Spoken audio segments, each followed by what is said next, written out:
Emanating from the Londonderry Bowling Center in Londonderry, New Hampshire, it's Big Shot Bowling.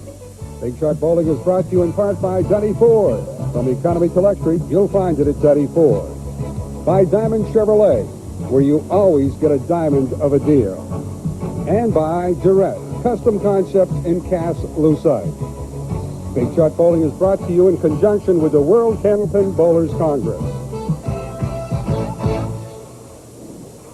Hi, everybody. I'm Bob Fouracre, along with Dan Murphy here on Big Shot Bowling. And as always, we'll be sharing with you two quality candlepin bowlers. We have the challenger, Jack Quinn, taking on the champ, Paul Berger.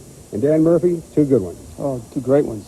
Paul's looking for his fourth win in a row. Standing in his way is Jackie Quinn. And Jack, after a couple years absent on the tour, is back with us after a leg and knee problem. And he's top form, 128 average, so he's ready to go. It should be a good one. Let's now take a look at each bowler. First of all, a close-up on the challenger, Jack Quinn. As I say, Jack has got the almost near perfect form. You don't even hear the ball hit the lane when he throws the ball. He qualified for the show with a 713 for 5-game total. High single 190, 440 for a high triple. Now let's take a look at the champ. He's been putting some good numbers on the score sheet, and that is Paul Berger from Hopedale, Massachusetts. Paul, a good one. He certainly is, and he's been on fire. He's wins over Jack Ray, Rosario Lucchiera, and Al Gallant. 421, 404, and last week was a 396, so he's averaging well over 130 on the show. So it's Jack Quinn against Paul Berger in this three-string match. We'll be back with the first game, but before we do, let's roll away for these messages. Murphy here on Big Shot Bowling, and to get it rolling is Jack Quinn, and he hails from Fremont, New Hampshire. Quinn against Berger. The winner will be picking up a couple of $100, the runner-up $100. And, of course, the big shot of the show will be when the champ has a chance to execute the triple at the end. And if he does it, he'll win himself a Thunderbird. And there's a good spare by Quinn.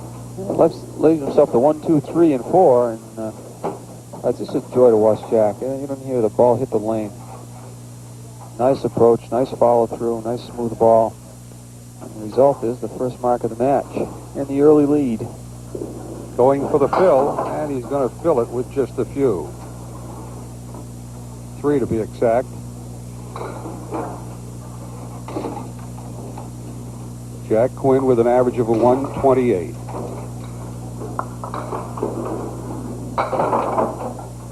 Missed the object pin that time.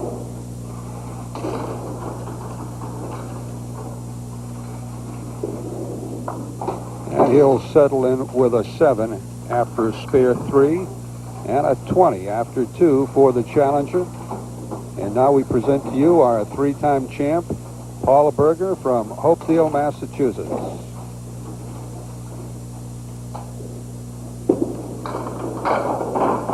Berger blasting down 9 on the first ball, and he'll be hoping to go after and negotiate the 10 for a spare. Pin-picking time for the champ. And he misses it. Berger has had victories over Jack Ray, Rosario Lucchiera, and Al Gallant. And a 9 for the champ.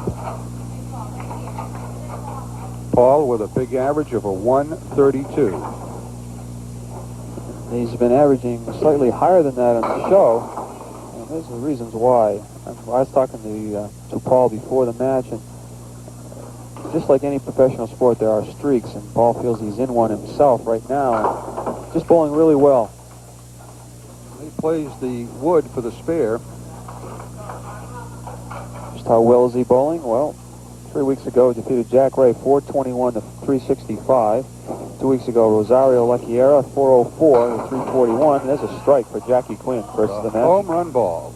And last week, defeated Al Gallant 396, 355 as we watch the replay of Jack's strike. Looking for 2. Looks good. Oh my! Leaves the 4. Now if a guy gets a triple here during the match, he'll win himself a trip for 2 to Atlantic City. Compliments of Fresh Pond Travel. And they're located in Natick, Massachusetts. Just slid by on either side of that single pin, so cost him a mark. 48 after 4 for Quinn. Berger is loading up on a spare right here on lane 29. And he loads it up with a 7 count, looking at the triangle. And he'll hope to spare up the 3, 5, and the 6. He's got a piece of wood in between the 3 and the 5 that should help if he's on the object pin, which is the 3, and pulls it to the left.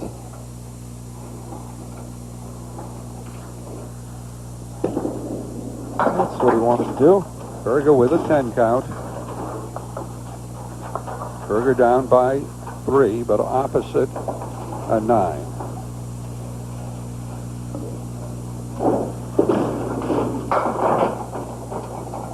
Oh, backdoor action.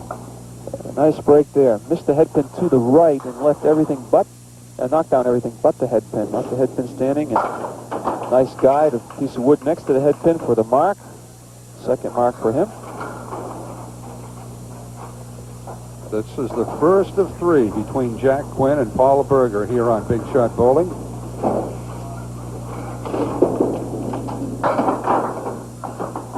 He laid that down a little bit too far behind, got the hop, the skip, and the jump, and missed the object. Not a bad break, though. 1, 3, and 10. Trying to stick the 1 and the 3. Too heavy on the head pin. Quinn with a strike and a spare here in the first. And a nice 10 for Jack. Let's watch that on the replay. 3 and a 10. Ball goes, the 3 pin goes down and gets that 10. Didn't even need the wood in between. The double tandem, the 4 and the 7 on the left, and the 6 and the 10 on the right. He's going to go right where those 2 pieces of wood meet. Drive the second piece toward the 6 and a 10, the first piece into the 4 and the 7, and nice the 7. try. As I mentioned, Jack's been away from the tour for a couple of years because of a leg injury. He says he's 100%. Good to have him back. He's one of the class acts that we have on the WCBC tour, and we've missed him the last few years. And as you can see, a good candlepin bowler. His mother, Terry, an outstanding candlepin bowler. Absolutely, and she was a tour member at one time and owns lanes, Lafayette Lanes in Amesbury, Massachusetts. Paul Berger knocking in 8 on his spare. He leads it by a half dozen, and he concludes that frame with a 9. I dare say in the last 3 weeks, this being Paul's 4th, that first ball has been so devastating. He's been on the head pin 90, probably closer to 95% with the first ball. No, the 4 is still up as he buried it in the 1-3 pocket. And if you bowlers out there, avid bowlers, feel that candlepin is a tough game, well, you start hitting the head pin 90, 95% of the time with the first ball, you'll find you'll start scoring much better than you usually do, and that's been the method of Paul Berger the last few weeks. Here's Quinn. He's trailing by 5.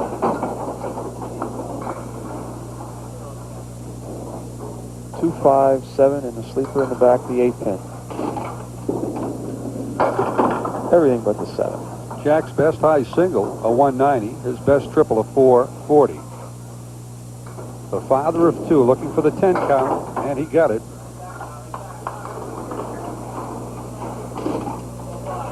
Makes his home in Fremont, New Hampshire.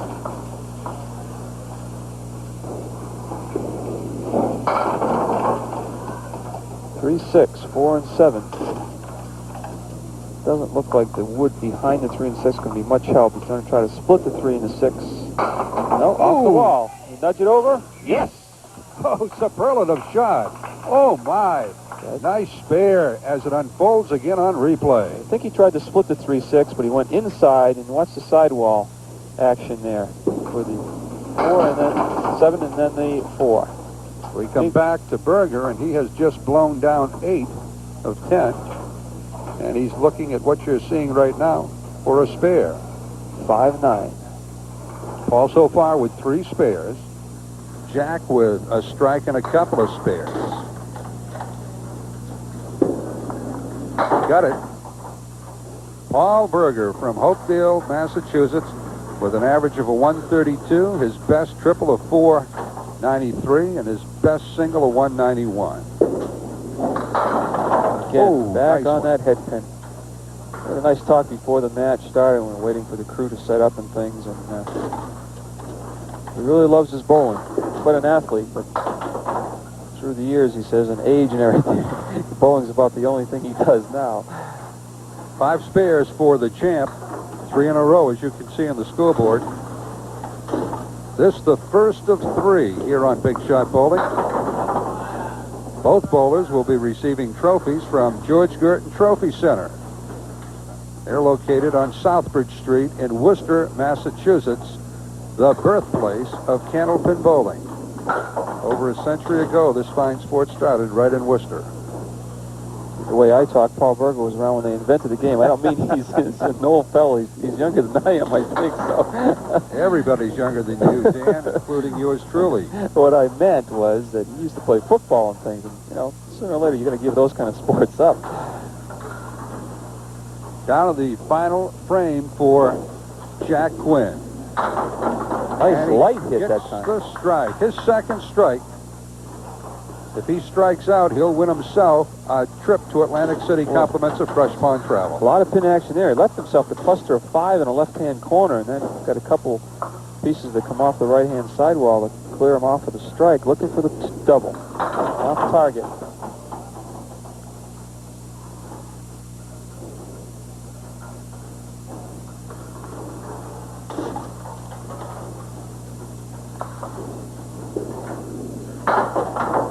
And a 10 as he kicks it off the wall. And a total of a 122 for Jack Quinn in the first game. Berger blasting them all down. That was interesting. Left himself the 5-10. Watch the piece of wood in between the 5 and 10 twirl around and clip the 5 and then the 10. Going for the double on lane 30. No. Off again. This has been his forte. Each week he seems to open up with that real fine first game. Last week against Al Gallant was 153. Today's going to be well in the 140s. And a 10. And a 148 for the champ. After 1, it is the champ leading it over Jack Quinn. Berger with the lead, 148 to 122. We'll be back with the second string, but first let's pause for these messages. 9 leads it by 26 pins. That's Paul Berger, the champ. He had a sizzling 148 in the first game to Jack Quinn's 122. En route to that 148 for Paul, he had 1 strike and 5 spares, and for Jack, route to his 122, he had a couple of strikes and a couple of spares.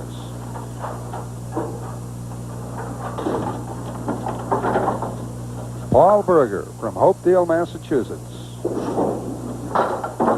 Oh, the old spread eagle. Flush on the head pin. Removes the 1-5-8-9. Leaves the 3-6-10 on the right, 2-4-7 on the left. Father of 2, laboring on lane number 30 as he lifts off the second game after an outstanding 148. And he climbs out of it with an 8. Back-to-back 8s for the champ, a 16 after a couple. He left the door open a couple of times for Jack Quinn. Jack off target. Yeah, the last step, it looks like he faded on his third step to the left and caused himself to pull the ball to the left. Make sure you approach the pins straight.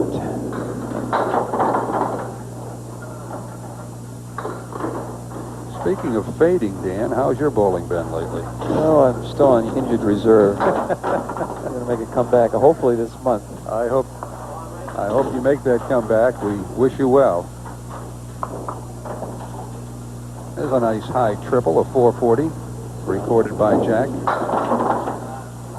Off the head pin now, that first ball twice in a row. Leaves himself a 2-4-7 with the 10. Couple pieces of wood, one out front of the 2 and one. Oops, we had a little more action there. Now we've got the 4-7-10 and all kinds of lumber. He's going to try to carry the ball off the piece of wood to clear the 4 and 7 and have the wood take the 10. Yes. Come on, No. 7? No. Boy, that's 2 or 3 times he's left the 7-pin up for the spare. And a 10 for Jack. All the action emanating from the Londonderry Bowling Center in Londonderry, New Hampshire, the home of TR's Tavern. You're watching Big Shot Bowling on the New England Sports Network, the home of the Red Sox, the Bruins, Hockey East, college basketball, and a few other great programs. Oh, nice try. 7 and the 8. Tried to use the wood effectively and got the 7, and the ball came back and just missed knocking down the 8. Our official today is John Patorsky.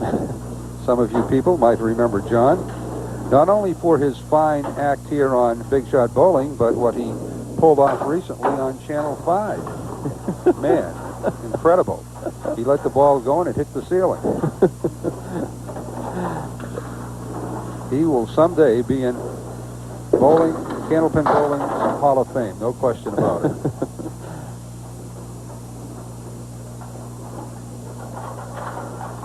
Berger going after the spread eagle. Oh, nice try by the champ. Everybody's sitting at home. How did he hit the ceiling? We should probably tell the whole story, Bob. Or should we just leave it? There's nothing really more to say. Other than I know Helen Salou won't ever let him bowl at his or her place ever, ever, ever again.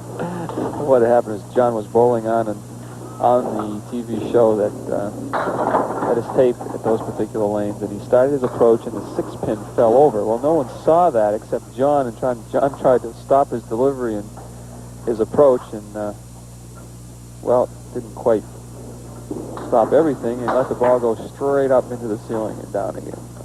I believe that was Fairway Lanes. Fairway Sports World in Natick, Massachusetts. And proprietor there, she does a beautiful job and has done a lot for the sport of candlepin bowling, Helen Salou. But she is really mad at John, I tell you that. He's going to have to repair the ceiling. Oh, that's why he's working today. Yeah, try Turn some heaters so we can pay that bill. 6, 9, and 10 for the spare. Nice shot by Jack. First one of the second game for either bowler. The third one of this match for Jack, along with a couple of strikes.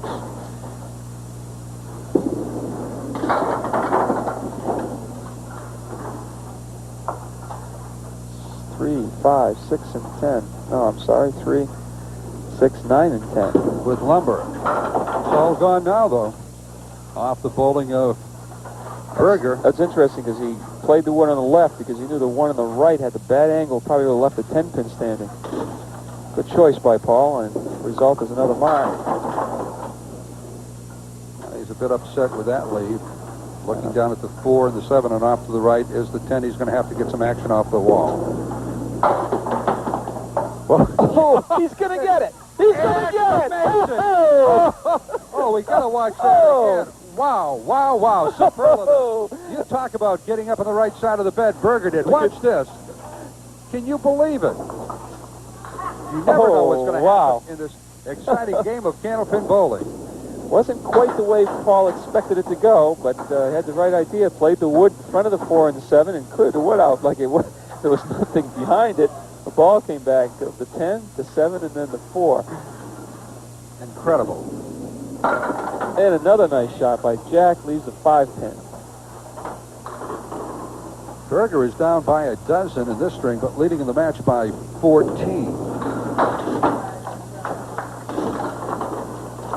Wow. That woke us up. Did it ever. He never did get the action off the wall. The ball came back, got the 10, and then it all happened. Nice ball by Jack. Jack with his 3rd strike in the match, his first in this game. I'll tell you, this bowler, when he gets in the groove, he can throw strikes. And we're going to take a break right here after that fine strike by Jack Quinn. We'll be back with more, so stick around. More exciting action here on Big Shot Bowling.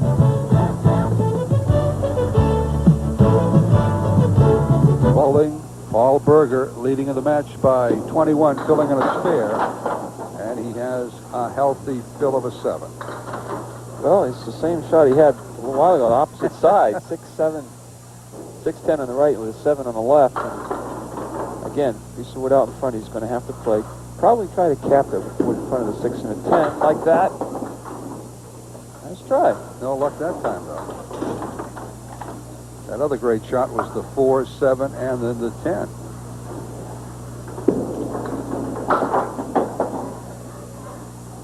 And a 9 for Paul. Paul Berger, our 3-time champ, looking for his 4th straight here on Big Shot Bowling.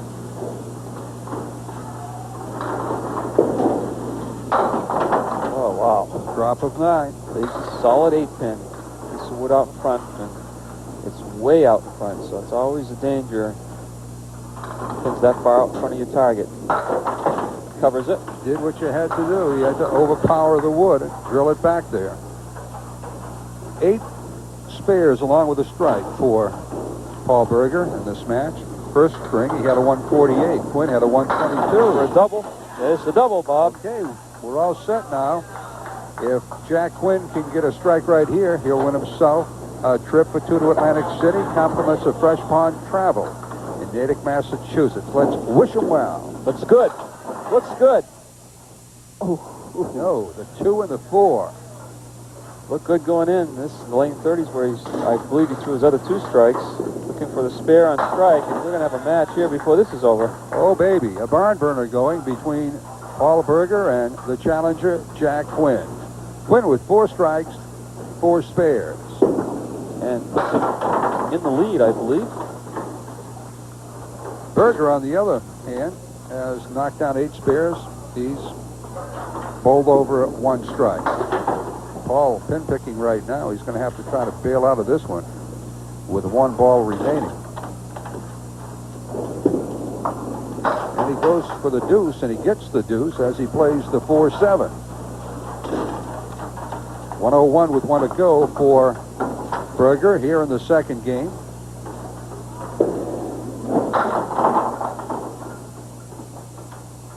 A 26-pin lead coming in. The box is completed. It's down by 1. Going for a spare in his final frame of the second. It's there. 9 spares now. 1 ball to go for Big Paul.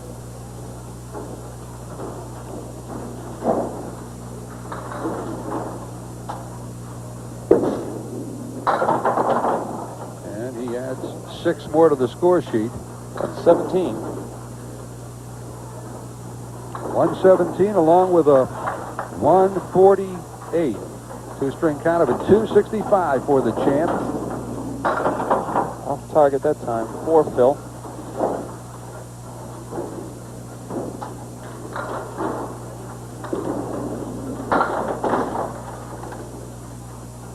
Jack Quinn had himself a 122. He'll do better than that this string. So after 8 frames, they were all even. That puts Jack 1 pin ahead, I believe, because he's opposite an 8 frame. 26-pin lead for Paul coming in. Now he's going to match the spare 6 by Paul Berger.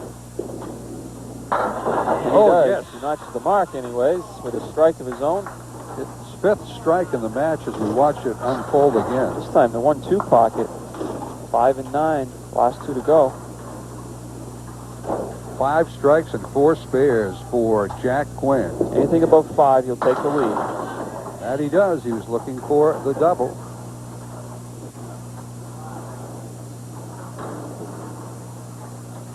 Just for a 5-pin lead after 2, and that's what it's going to be. And he gets it. Hey, look at that, a 148. That's what Berger had in the first game. And a 270 to a 265. The challenger, Jack Quinn, leads it by 5. We'll be rolling into the 3rd and final game. It's been an exciting match between the challenger, Jack Quinn, and the champ, Paul Berger. Quinn leading by 5 with strings of 122 and 148 for Jack for a 270 count. And after a couple for Paul Berger at 265, strings of 148, 117. Here's John Patorsky going down. Twinkle toes as he'll do some work down there. Some of you might remember the great act that John put on a few weeks ago or a few months ago, whatever the case, on Big Shot Bowling. 2-4-7 with the 10, trying to split the 2 and the 4. You know, Dan, anytime Patorsky goes down there and comes out alive, he's mighty happy. He says, "Thank you, Lord." There's a lot of fun with John. Good sport. An 8 for Jack Quinn. 5-pin lead coming in for this man you're looking at now. 5 strikes and 4 spares in the match for Jack. Ooh, with a little bit of luck, he would have had his 6th strike. Now he's going to have to go after his 5th spare. Pin picking time. Yes. Right on the button.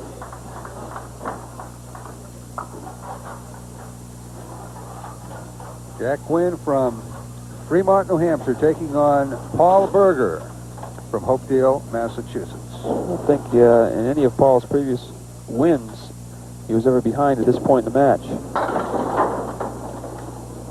This is the head pin, leaves the 1 and the 9. Tough shot, got on the almost flush in the head pin. Drive the head pin straight back into the 9 or have the ball carry it. Off target on that one for Paul.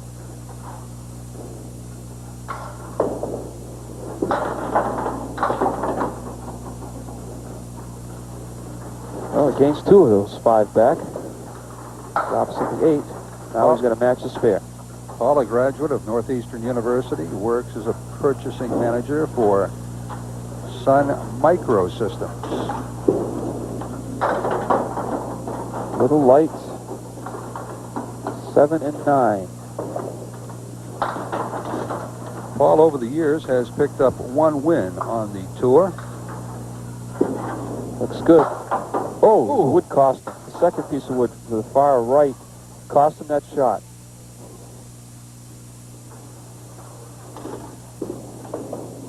He'll settle up with a 10. Back-to-back 10s. Now, as you can see, Jack Quinn is working on a spare. He's leading by 3, but he can add to it. And that he does. Oh, he wanted that 7 pin to go. Tough shot here, though. 6 and 9, and the angle of the wood could cost him the 9. It's going to go far right, I believe. No, drove the pin straight back. Nice shot. Spare number 6 for the challenger as we watch it again as he plays it right there for the spare. Actually, off the piece of wood first to turn it ever so slightly to drive it straight back into the 9. Loading up with a spare, and he loads it up with a half dozen. 2-4-7 with the 5. Looks good. Yes, Yes, nudges it was. the 5. Little heavy You knew on it the was 2 going to be pin. a backdoor play, and that it was for the look good spare. Little heavy with the 3 pin, but he got a nice break coming back to nudge the 5 for 3 in a row. Puts a lot of pressure on defending champ Paul Berger. Paul in the 1-3 pocket, and he's going to get a drop of 8, hoping to spare. Looking down at the 2 and the 4 with some lumber. Yep. Now this fellow doesn't quit. Spare number 10 for Paul Berger. You have to beat Paul. Next week, Dan, the challenger is Dennis Stevens. He's a rookie on the Pro Tour this year. Oh, Yes. I tell you, this fellow's a long ways from out of this match. The second strike in the match for Berger. Watch this one, baby. That's a quick one. Trips the 4 for the strike. Comes back to within 7 pins. 2 in this string and 5 from the previous 2.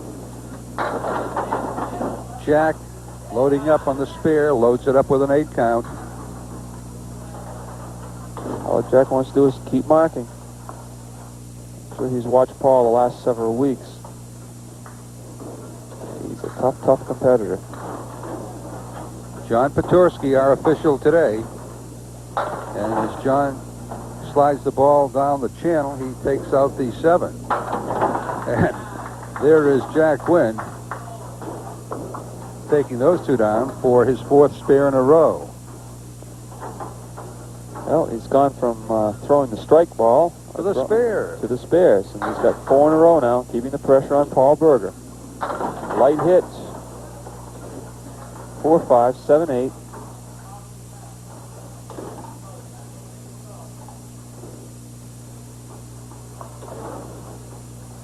Half dozen on that spare. Oh. Nice try. Every pin count now.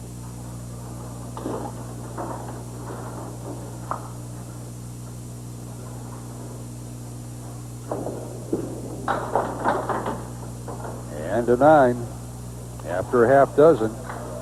85 for Jack Quinn. Berger looking for the double.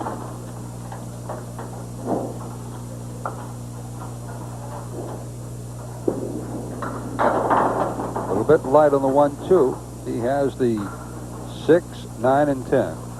He wants to make, well, that piece of wood is going to, no, I guess he still can see the 9, 6 pin. Get by that front piece of wood. Yeah, didn't. He clipped it, and that's what caused him to carry that 10 pin, and he knew it as soon as he threw the ball.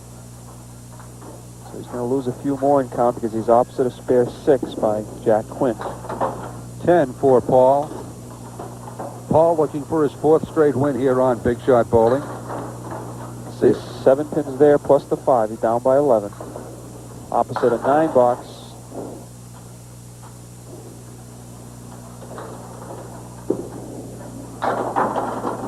Light hit, but he comes up with a 9 drop, and he's going to have to go after the 10. Well, he's Negotiate what's down there. Oh, man, it's going to be tough. He's going to play to the left and turn the wood, or possibly come off the wall with a ball. No, he went straight back, turned it. Nice shot. A lot tougher than it looks. And as we watch the replay, we're going to go to the break here on Big Shot Bowling. We'll be back with the Final 4, showcasing the champ Paul Berger and the challenger Jack Quinn. So stick around. We got a good one brewing. Now to get it rolling is Jack Quinn. Quinn leading by 7 in this game, and in the overall count of the match, he's up by a dozen. Oh, really? I said 11. 7-5 is not 11, huh? No, not at all. Not the way our statistician keeps score. Cheryl Young, she's right on the money again. Ooh. John Patorsky, our official, and the scorekeeper on the board that you see at home is Bert Perangeli. And another of course, we might also mention the executive producer of Big Shot Bowling is John E. Legums, and he is the gentleman that owns 6 Gun Productions and keeps this thing rolling. Critical box for Jack Quinn. Wants to put a mark up there to carry him into those last 2 frames. That's going to be a good one if he can convert this. It's 2 open frames, and of course Paul Berger is working on a mark.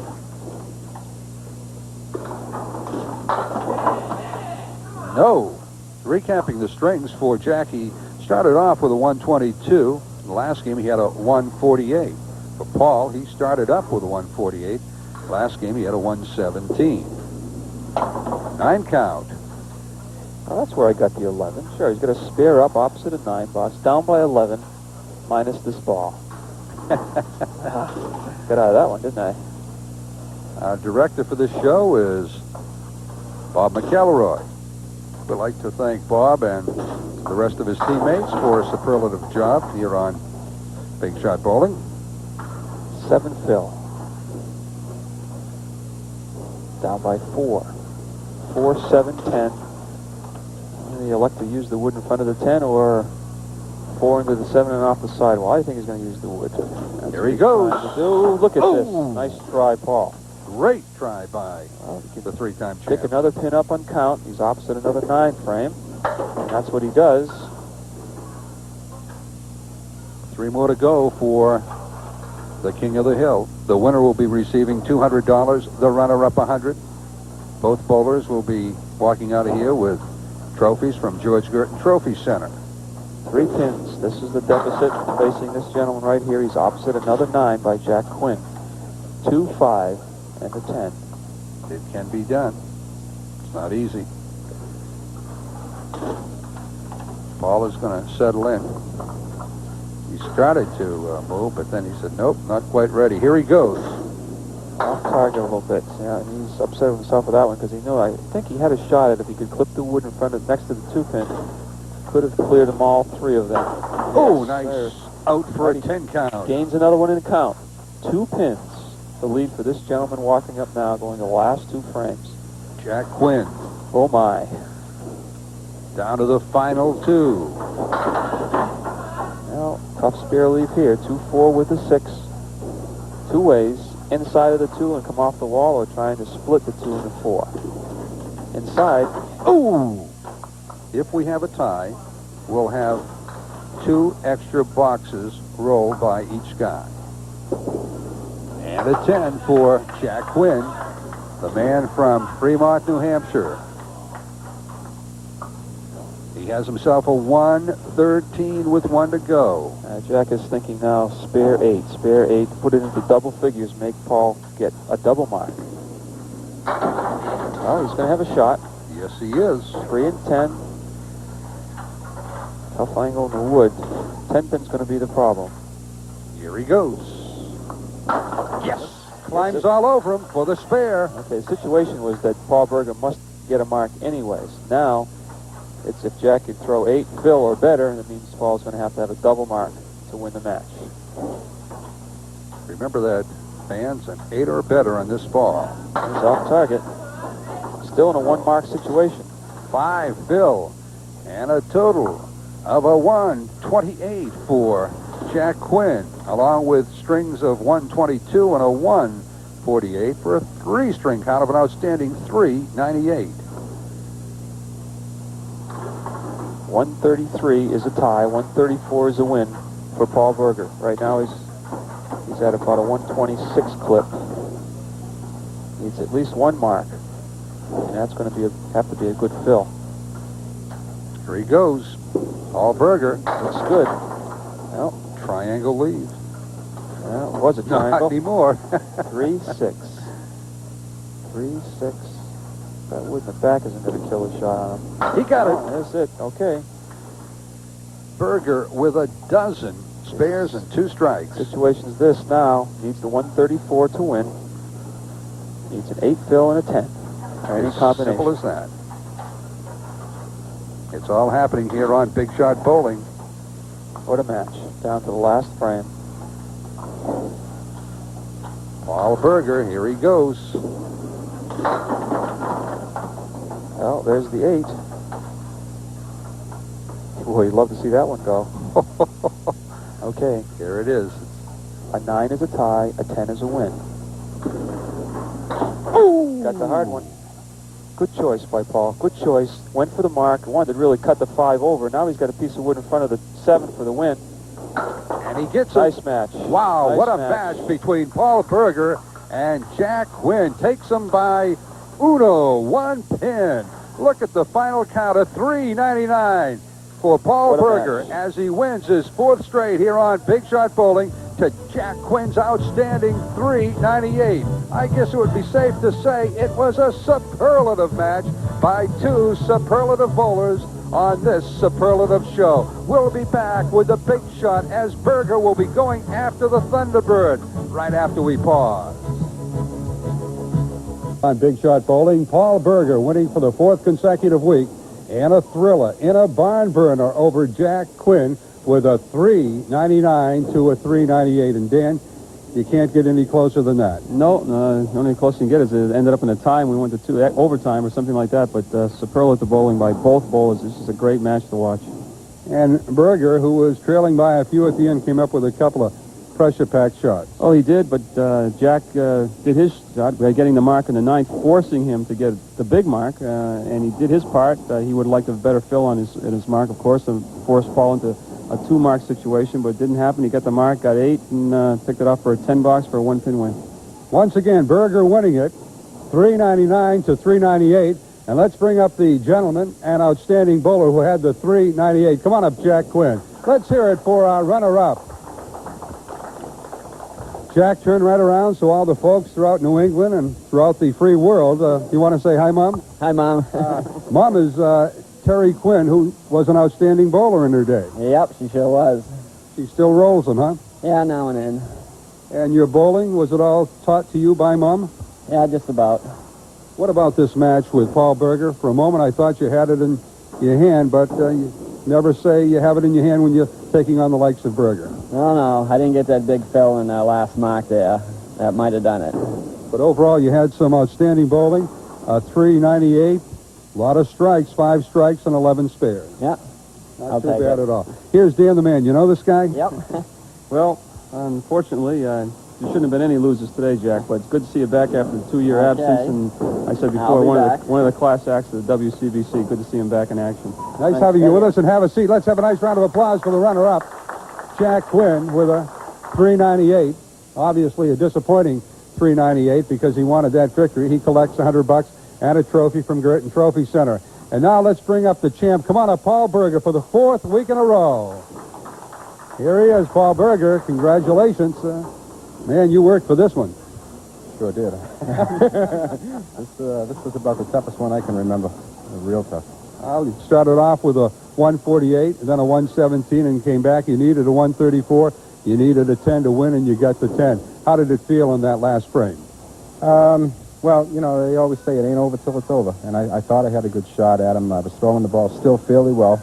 And he left a little bit of an opening. Maybe the only opening he left all day. Danny, what about his performance? Well, I'm just curious that the last mark, you get this mark in the 9th, you need 8 or better, and then, of course, if you get the 8, you get a 10. You left the 5-7. Anything going through your mind looking for the tie or looking for the win? Well, the way I looked at it, I had the wood on the 7 pin. So I figured I could shoot the 5, and if I missed it, I had the tie. Yeah, that's the way same thing I was figuring. You went for the spare, didn't make it, you still have the tie. That's great bowling. That's what I had to do, and fortunately this time I just nicked it, by the way, if you notice. That was a heavy ball. Well, you know, Paul, if I was bowling, I would have done exactly the same thing. Sure you would have, Bob. Now, Paul, you have a shot at a Thunderbird. All you're going to have to do is start it up on lane 30 and get a strike, then move over to 29, get another strike, and back to 30 and another strike, and you win yourself a brand spanking new Thunderbird. Well, my wife told me not to come home without it. So. Go get it. Let's wish him well as Paul Berger goes after the Thunderbird. Compliments of Dottie Ford, Route 9 in Westro, and 6 Gun Productions.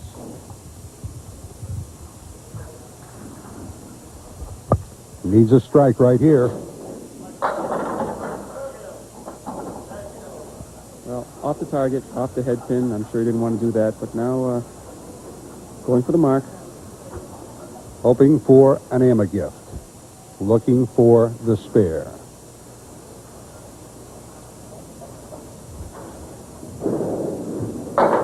No. Come on over, Paul. Let's hear it again for 4-time champ Paul Berger as he jumps back into the winner's circle. Well, all you're going to have to do is get another win next week and then eventually satisfy your wife. Yeah, probably. Well, anyway.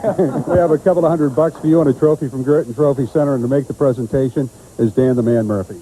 Okay, Paul, another one to add to your collection. Next week's Doug Stevens. I'm sure you know him. He's down from your neck of the woods, and they don't get any easier. Absolutely not. Good luck next week. Thanks, Dan. Look forward to seeing you. Our 4-time champ. Let's hear it for the 4-time champ, Paul Berger, as he defeats Jack Quinn with a 399 to a 398. Dan, we got a few moments here. What about the standings and the last tournament that was held? Where was it held, Dan? Out in Springfield. Well, the tough lanes out in State Bowl in Springfield, Massachusetts. And I'll just give you the top 5 ladies and men's. 5th place was Marianne Kelly with 1163, and real close. Judy Witcher was in 4th place with 1165. Kathy Dunn, 1173. Paula Truman from Maine, 1188. And the winner, Joanne Rosano, 1249. And on the men's side, Pat Pay was in 5th at 1270. Dennis Stevens, who we're going to see next week on our show, at 1281. Billy Kerwin with 1291. Peter Flynn, 1295. And the winner, and set a house record here last year with a win, John Zernicke, 1308. And that's what happened in the last stop of the WCBC Tour. Dan, I'm a little disappointed. I'm a little down. I'm a little out because the picture we're going to put on the screen is not the original, but there is Captain PJ, Reverend Bates, and yours truly, Mr. Superlative. That picture was hanging at Sawyer's Bolodrome in Northborough, Massachusetts, the original one, worth literally thousands and thousands of dollars, and it was stolen. And we have a reward out. Ernie Junie Sawyer, and his wife, Ev, are very upset that it was stolen, and they have a reward of many thousands of bucks if someone can return that to Sawyer's Bolodrome. You did say bucks. Yeah, bucks. Yeah. That's tragic, Bob. That's tragic. I see all your friends are in that picture, too, so that's priceless. It certainly is. This whole show has been priceless, and Big Shot Bowling has been absolutely priceless at times. And on behalf of Dan Murphy, this is Bob Fouracre, saluting our champ once again, Paul Berger, for a superlative win. And we invite you back next week for more exciting action when Paul Berger will be back to take on Dennis Stevens. We'll catch you then.